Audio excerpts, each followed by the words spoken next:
Power star Pawan Singh के पत्नी ज्योति सिंह के इशारा इशारा में ही पावर स्टार पवन सिंह के संगे ना रहे के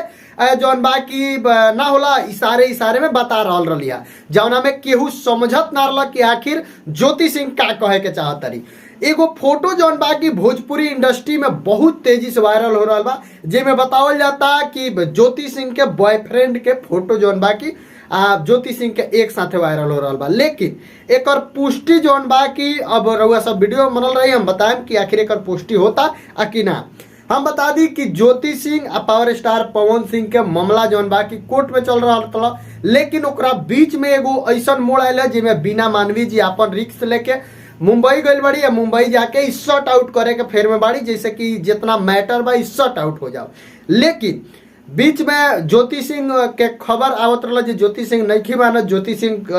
बहुत ज्यादा डिमांड कर रहा बड़ी पैसा के। लेकिन ई तो भाई ज्योति सिंह के पर्सनल ई रहा काहे कि उनका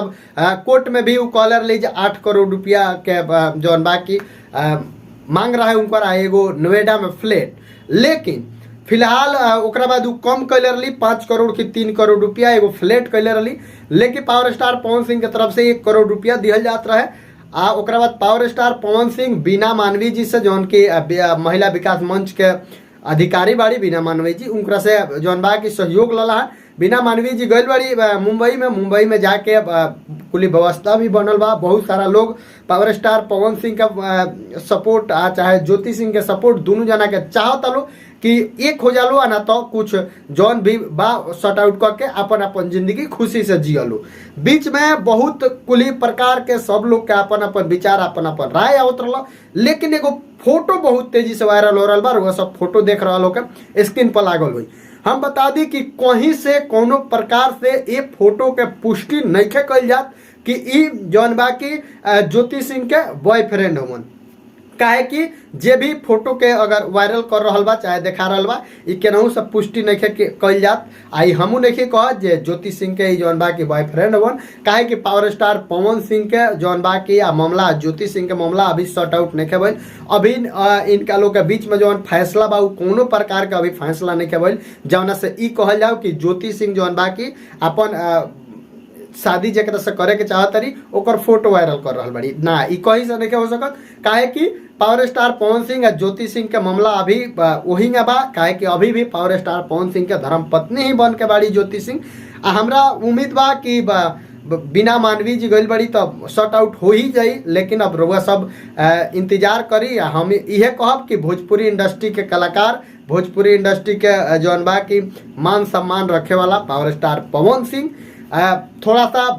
देख के अगर जौना विचार से लागत हो के अगर शॉर्ट आउट करे तो शॉर्ट आउट हो जाओ, तो साथ में रहे तो साथ में रह जाओ। लेकिन जे भी ऐसा प्रकार के फोटो वायरल करता वो लोग से भी भाई विनती बा कि ऐसा फोटो वायरल ना कल जाओ जौना से केहू के छवि जौन बा की धूमिल हो। काहे कि पावर स्टार पवन सिंह के धर्मपत्नी ज्योति सिंह के भी अगर इज्जत जाई तो पावर स्टार पवन सिंह के भी उनमें इज्जत जाई, तो उन्हें कहीं ना कहीं एक दूसरे के सबके सहयोग करके आई लोग के की मिला दी आना तो कुछ अच्छा फैसला जौन की दोनों लोग माने वो फैसला जौन बाकी कर देवे के चाहिए। जे भी साथ में रहता चाहे जे भी बीच में पड़ल बा उ लोग यह चाहता जे इनका लोग के जौन भी फैसला होके एक संगे रह तो एक संगे आना तो साइड रह तो दोनों लोग अपन अपन जिंदगी जिए। बाकी हम यह कहें लास्ट में जे भी ऐसा प्रकार के फोटो अगर वायरल कर रहा बा तो कम से कम ध्यान दिया जा। बाकी भोजपुरी इंडस्ट्री के पावर स्टार पवन सिंह के गाना हाल ही फिलहाल में सनी लियोन के संग आए रहा जो उनकी गाना पर बहुत सारा विवाद भी भर रहा। बाकी पावर स्टार पवन सिंह के विवाद में नामे रहेला, हमेशा विवादित कलाकार के नाम दे दिया गया, काहे कि हमेशा केहू के विवाद केहू के नाम केहू के अपन नाम फेम करे के रहेला तो पावर स्टार पवन सिंह के इस्तेमाल करेला। बाकी जितना लोग वीडियो देख रहा बा सब लोग से हम एक बात कहब कि पावर स्टार पवन सिंह के गाना बहुत जल्द आवे वाला बा। रउआ सब वीडियो के खूब ज्यादा शेयर करी, लाइक करी, चैनल के सब्सक्राइब करी। मिलता है अगला वीडियो में, तब तक खातिर नमस्कार।